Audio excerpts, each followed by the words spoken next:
Good morning, students. After a long while, after a series of video on the PPT method, we will start our next classes on the whiteboard. तो students, हमने last class के अंदर हमारा previous chapter complete कर लिया था, which was the three order. हमने three order के अंदर यूरोपियन सोसाइटी और स्पेशली इन रोमन सोसाइटी हमने सोसाइटी का जो डिवीज़न था on the basis of economy, on the basis of the their doings, their duties, their workings, वो division हमने सोसाइटी के अंदर हमने उसके अंदर अंडरस्टैंड किया था, समझा था. तो स्टूडेंट्स, थ्री ऑर्डर्स में क्या था? Nobility, clergy and the peasantry. First was the clergy, nobility and peasantry. Society के अंदर कौन कौन से जो थे उनमें क्राइसिस आए, कौन कौन से लोग उसमें, सोसाइटी का कौन सा पार्ट किस ग्रुप में, किस ऑर्डर में सेट होता था, ये सब हमने डिस्कशन किया. और अब हम जो नया चैप्टर स्टार्ट करने जा रहे हैं वो चैप्टर है हमारा, क्योंकि हमने फर्स्ट अर्ली ह्यूमंस पढ़े थे. अर्ली ह्यूमंस के बाद हमने मेसोपोटामियन सिविलाइजेशन पढ़ा था. मेसोपोटामियन सिविलाइजेशन कहाँ है? इराक में. इराक कहाँ है? एशियन कंटिनेंट में.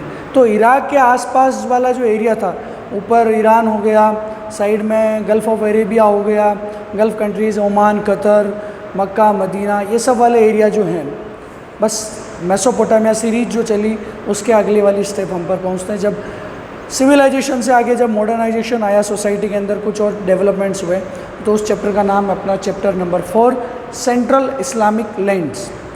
इसको देखा जाए तो सेंट्रल इस्लामिक लैंड का मतलब क्या होता है कि अगर हम पूरे वर्ल्ड को अगर देखो डिवाइड करते हैं, ये अपना पूरा वर्ल्ड है, यहाँ पर रशिया, इसके नीचे एशियन कंटिनेंट. तो एशियन कंटिनेंट के इस साइड के अंदर पड़ता है अपना ये अरब और ये वाला अरेबियन कंट्रीज़ है, जिसमें ईरान हो गया, इराक हो गया, सीरिया हो गया, इजिप्ट हो गया, इजराइल हो गया, कतर हो गया, गल्फ़ ऑफ अरब, गल्फ़ के कंट्रीज़ हो गए, ये सब यहाँ पड़ते हैं. ऊपर वाले एरिया में यहाँ यूरोप हो गया. पास में यहाँ देखा जाए तो क्या पड़ता है? नीचे अफ्रीका, यहाँ ऊपरी नॉर्थ अमेरिका, नीचे साउथ अमेरिका, पूरा घूमता तो ये पड़ता अपना बीच में पड़ता है एशिया. एशिया का जो सेंट्रल वाला पार्ट है, उस समय एशिया का तो कौन सा पार्ट है? वेस्टर्न वाला पार्ट. लेकिन वर्ल्ड का कौन सा है? बीच वाला. तो इसलिए इसको नाम क्या दिया जाता है? Central Islamic lands. ठीक है स्टूडेंट, सेंट्रल इस्लामिक लैंड के अंदर हम क्या क्या पढ़ेंगे, देखो इसमें समझ लेते हैं कि हम क्या क्या पढ़ने वाले हैं. What we will discuss about this chapter. तो स्टूडेंट, सेंट्रल इस्लामिक लैंड से मालूम पड़ता है, एक टर्म आ रही इसमें, इस्लाम. इस्लाम क्या है? एक रिलीजन है, एक कम्युनिटी है, जिसके इंडिया पूरे वर्ल्ड के अंदर लगभग 80 मिलियंस, मोर देन 800 मिलियंस लोग, यानी 8 करोड़ 80 करोड़ लोग, 80 crore people of the Muslim community living around the world. 80 crore लोग मुस्लिम हैं जो पूरी दुनिया में रहते हैं. तो इस्लाम का रिलीजन कैसे इमर्ज हुआ? इस्लाम का अगर हम देखा जाए, अगर हम इसका हिस्ट्री पढ़ते हैं तो इट इज़ 1400 साल, 1400 years ago, only 1400 years ago क्या हुआ? ये रिलीजन इमर्ज हुआ. तो हम इस रिलीजन के बारे में पढ़ेंगे, when it was emerge. Second topic अपना आता है कि इस्लाम को इमर्ज किसने किया, who was the establisher of Islam. तो इसके अंदर हम पढ़ेंगे मोहम्मद के बारे में, प्रॉफेट मोहम्मद के बारे में. प्रॉफेट मोहम्मद के बारे में पढ़ेंगे. फिर आफ्टर मोहम्मद क्या हुआ? तो कैलिफेट सिस्टम. इसके बाद एक खलीफा सिस्टम आया, जिसको हम हिंदी में खलीफा बोलते हैं, इंग्लिश में कैलिफेट सिस्टम बोलते हैं. तो इस कैलिफेट सिस्टम के बारे में पढ़ेंगे. और उस कैलिफेट सिस्टम ख़त्म होने के बाद जो सल्तनत आई, जो सल्तनत रूलिंग आई थी, उसके बारे में हम लोग डिस्कशन करेंगे. तो कैलिफेट के बाद क्या आई? सल्तनत आई, जब सुल्तान बनने लग गए. ठीक है, ये पढ़ेंगे. उस समय इकोनॉमिक कैसा था, उनके ऊपर कौन से टैक्सेस लगते थे, इकोनॉमी के बारे में पढ़ेंगे. सोसाइटी में कौन कौन से लोग थे, हम वो पढ़ेंगे. तो ये सब कुछ हम इस चैप्टर के अंदर पढ़ने वाले हैं. क्या क्या पढ़ेंगे स्टूडेंट्स हम लोग इस चैप्टर के अंदर?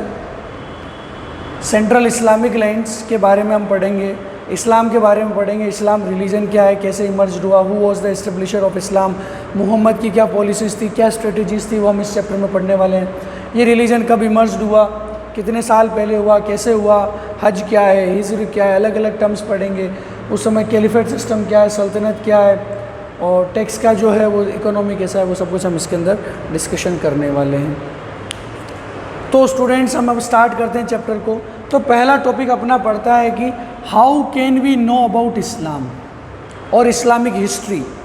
हम इस्लाम के बारे में पढ़ा है, इस 1400 साल 1400 ईयर्स अगो हमको अपना अगर 5 डेज़ पुराना अगर हमको कुछ हिस्ट्री चेक करना तो हम 5 दिन पुराना अखबार उठा लेते हैं कि 5 डे बिफोर अर्लियर क्या करना है, हमको अखबार देखना है। तो हमने उस अखबार देखा और उसके अंदर हमको मालूम पड़ गया कि 5 दिन पहले क्या क्या इंसिडेंट्स इवेंट्स इस वर्ल्ड के अंदर हुए थे, वो हमको मालूम पड़ जाएंगे। 500 ईयर्स अगो की बात करें तो कुछ उस समय की रिटर्न जो बुक्स हैं उससे मिल जाएगा। लेकिन जब हमारे पास बात आ गई 1400 ईयर्स अगो, 1500 ईयर्स अगो, तो हम क्या करेंगे? तो हिस्टोरियंस जो होते हैं वो उनके ऊपर पास कुछ सोर्सेज होते हैं, उनको हिस्टोरिकल एविडेंसेस बोला जाता है। What is this term is historical evidences. अब हिस्टोरिकल एविडेंसेस भी अलग अलग टाइप के होते हैं, कुछ आर्किटेक्चरल होते हैं, कुछ रिटन होते हैं, कुछ ओरल होते हैं, कुछ इंस्क्रिप्शंस होते हैं, कुछ किसी बिल्डिंग के ऊपर छपे हुए होते हैं, कुछ कोइंस पर छपे हुए होते हैं, कुछ पन्नों पर लिखे हुए होते हैं। तो इतना सारा मटेरियल होता है, इन एविडेंस को जब मिलाया जाता है तो एक कंक्लूजन निकलता है। तो हम इस्लामिक जो हिस्ट्री है, इस्लाम कैसे इमर्ज हुआ, उनकी क्या क्या इंसिडेंट थे, उसके बाद कौन आया, हु वाज द खलीफाज, फर्स्ट खलीफा कौन था, सेकंड कौन था, उसके बाद कैसा रूलिंग में चेंजेस आया और उनकी इकोनॉमी में क्या क्या चेंजेस आए, ये सब हम कैसे देख सकते हैं? कुछ हिस्टोरिकल एविडेंसेस होते हैं। अब इनमें से फेमस हिस्टोरिकल एविडेंस क्या होते हैं जिनके बारे में हम पढ़ सकते हैं? तो इस्लामिक एविडेंसेस, इनके नाम आपको एज इट इज़ याद रखने, क्वेश्चन पूछे जा सकते हैं। पहला नाम आता है तवारीख, स्पेलिंग है TAWARIKH, तवारीख। तवारीख का मतलब होता है which narrate events in order of time. Which narrate events in order of time का मतलब होता है जो इंसिडेंट्स इवेंट हुए हैं उनको एक फ़िक्स टाइम में बताना है कि क्या हुआ। कि इसको एग्जांपल लेके बताता हूँ तो 1600 में ईस्ट इंडिया कंपनी इंडिया में आई, फिर उन्होंने 1757 में प्लासी का वॉर लड़ा, 1857 के अंदर उन्होंने रिवॉल्यूशन किया, 1857 का रिवॉल्यूशन हुआ। फिर उसके बाद 1942 में क्विट इंडिया मूवमेंट हुआ, 1947 में इंडिया को फ्रीडम मिला, 1950 में हमारा कॉन्स्टिट्यूशन बनकर लागू हुआ, ये कॉन्स्टिट्यूशन हमारा रिफॉर्म हुआ। तो इतनी सारी चीज़ें, ये क्या एक ऑर्डर है, ऑर्डर ऑफ टाइम में हम इसको समझ रहे हैं। वैसे ही जो इवेंट्स हुए हैं कहाँ? इस्लामिक लैंड के अंदर, जो इस्लाम के अंदर जो इवेंट्स हुए हैं उनको एक ऑर्डर के अंदर, एक टाइम के अकॉर्डिंग जो ऑर्डर बनाता है कि इसके बाद ये हुआ, इस टाइम में ये हुआ, उसको बोला जाता है तवारीख।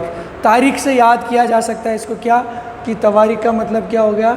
जिसको तारीख से याद किया जा सके, तारीख वाइज उसको बोला जाता है तवारीख, हिंदी में बोला तो व्हाट इज़ द तवारीख? Which narrate events in order of time, एक ऑर्डर ऑफ टाइम में क्या करें? इसको नरेट करें।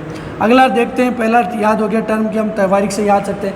Event of order of time हमको मालूम पड़ गया कि प्रॉफिट के बाद कौन आए, कैलिफेट, फर्स्ट कैलिफेट कौन था, सेकंड कौन था, उसके बाद सल्तनत है तो फर्स्ट सुल्तान कौन था, उन्होंने कहाँ कहाँ अपना एम्पायर बढ़ाया, कब कब क्या क्या हुआ, ये सब हमको मालूम पड़ जाता है। तो ये हो गया। अगला नाम आता है सीरा, SIRA, सीरा, बायोग्राफीज़। ठीक है, जो बायोग्राफीज़ होती है, किसी ने अपनी हिसाब से, किसी ने ऑटोबायोग्राफी लिखी है। और देखो एक डिफरेंस होता है बायोग्राफी और ऑटोबायोग्राफी में, ये समझ लो, थोड़ा एक एक्स्ट्रा नॉलेज है बट मैं समझा देता हूँ बायोग्राफीज़ और ऑटोबायोग्राफीज़ क्या होती है। खूब सारे स्टूडेंट्स को मालूम होगा, कुछ को नहीं है। तो बायोग्राफीज़ वो होती है जो कोई पर्सन किसी अदर पर्सन के ऊपर लिखता है। जैसे महात्मा गांधी के ऊपर लगभग 60 बायोग्राफीज़ लिखी गई है। तो महात्मा गांधी ने कोई 60 बायोग्राफीज़ नहीं लिखी, महात्मा गांधी के ऊपर खूब सारे लोगों ने लिखी था। एक पर्सन जब दूसरे पर्सन के लाइफ के ऊपर कोई उनकी लिखता है, जीवनी लिखता है, उनके इंसिडेंट्स को लिखता है, तो उसको बोला जाता है बायोग्राफीज़। कोई दूसरा आदमी किसी और दूसरे आदमी पर लिखता है। लेकिन जब कोई खुद अपनी बायोग्राफी लिखता है, जब कोई खुद अपने जीवन के बारे में लिखता है तो उसको बोला जाता है ऑटोबायोग्राफी। महात्मा गांधी की ऑटोबायोग्राफी का नाम क्या? My experiment with truth. याद रखना, इंपॉर्टेंट क्वेश्चन बनता है एग्ज़ाम के लिए, इस एग्ज़ाम के लिए नहीं, अदर एग्ज़ाम के लिए। माई एक्सपेरिमेंट विथ ट्रूथ, ये महात्मा गांधी की क्या है? ऑटोबायोग्राफी है। तो बायोग्राफीज़ को क्या बोला जाता है? सीरा। तो इसका मालूम पड़ गया कि खूब सारे लोगों ने अपनी अपनी बायोग्राफीज़ लिखी है, जिसके अंदर उन्होंने अलग अलग इंसिडेंट का उस डिस्क्रिप्शन दिया होगा। उन्होंने उसके अंदर लिखा होगा कि इस समय सुल्तान ये था, उनके राज्य में ऐसा था, मैं वहाँ गया, मैंने ये देखा, मैंने वो खाया, मैंने वो पिया, मेरे साथ ये हुआ। तो ये पूरा नहीं होता, ये केवल हमारे तक लिमिटेड हो जाता है, ये हमारे तक बाउंड हो जाता है कि किसी एक आदमी के ऊपर ही चलता रहेगा, पूरा बता नहीं सकते। इसलिए बायोग्राफीज़ को क्या बोला जाता है? Semi historical records. क्या बोला जाता है बायोग्राफीज़ को? Semi historical records. फिर स्टूडेंट्स आगे हम चलते हैं, अगला नाम आता है हदीथ। ये नाम याद रखना, हदीथ। जब 12th में हम लोग पहुंचेंगे तो इसका नाम हो जाएगा हदीस, स आ जाएगा इधर, त है, हदीस। तो हदीथ क्या है? Records of saying and doing of profit. याद रखना, records of saying and doing of profit, यानी प्रॉफिट जो है, प्रॉफिट यानी प्रॉफिट मोहम्मद, जिन्होंने इस्लाम को इमर्ज किया, इस्लाम को चलाया है। तो प्रॉफिट मोहम्मद ने क्या कहा और क्या किया, सेइंग और डूइंग। क्योंकि प्रॉफिट मोहम्मद एक बहुत बड़े रिलीजियस प्रीचर बन चुके थे। तब रिलीजियस प्रीचर है तो उनसे लोग मिलने आते हैं। अब स्टूडेंट्स उनसे लोग मिलने आ रहे हैं, उनके बीच में कुछ बातें होगी, कुछ डिस्कशन होता है, वेदर इट इज़ रिलीजियसली और वेदर इट इज़ पॉलिटिकली। उनके रूल्स एंड रेगुलेशंस पे होगा, उनका डिसिप्लिन पे होगा, उनके लाइफस्टाइल पे होगा। तो वो जो कहते थे उसको बोला गया, और वो क्या क्या काम करते थे, कि कब उठते थे, कैसा खाते थे, कैसे सोते थे, प्रार्थना कैसे करते थे, प्रेयर्स कैसे थी, उनकी वर्शिपिंग कैसे थी, उनको किस में लिखा गया है? हदीस में। तो हदीस भी हमको इस्लामिक रिकॉर्ड्स जानने का, इस्लामिक हिस्ट्री जानने का एक हमारे पास सोर्स हो सकता है। लास्ट है तफसीर, कमेंट्रीज़ ऑन कुरान। कुरान के ऊपर अलग अलग लोगों ने अपनी अपनी कमेंट्रीज़ लिखी है। जैसे कि इसका एग्जांपल मैं बता देता हूँ कि अगर हम देखें कि कोई बुक है, ठीक है, आपकी जो बुक है 11th की NCERT हिस्ट्री, ठीक है स्टूडेंट्स, इस NCERT हिस्ट्री की बुक है आपकी, मान लीजिए 150 180 पेज की, 200 पेजेस की। इस NCERT की हिस्ट्रीज़ के ऊपर कम से कम मार्केट में 50 टाइप की रिफ्रेशर्स चल रही हैं।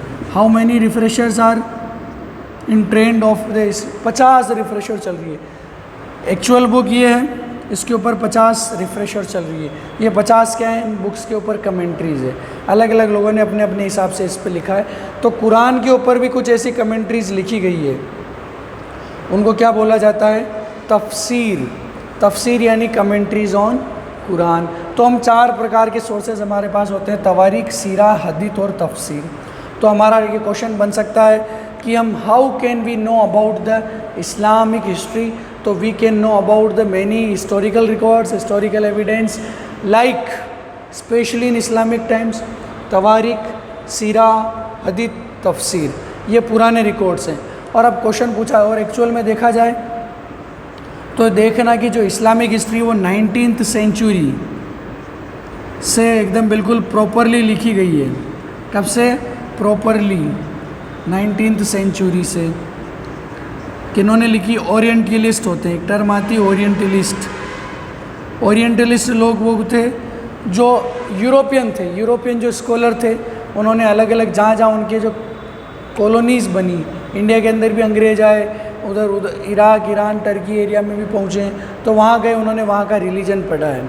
उस रिलीजन को पढ़ा और उसके बारे में उन्होंने अलग अलग इन्फॉर्मेशन ली, उनका रिलीजियस स्टडीज़ क्या है, उनकी फ़िलोसफी क्या है, और उसको लिखा, अपनी लैंग्वेज में ट्रांसलेट किया, पूरी दुनिया के सामने पब्लिश किया। तो ओरिएंटलिस्ट वो लोग थे जो अलग अलग रिलीजन, अलग अलग कंट्रीज़ की कल्चर के ऊपर पढ़ाई करते हैं।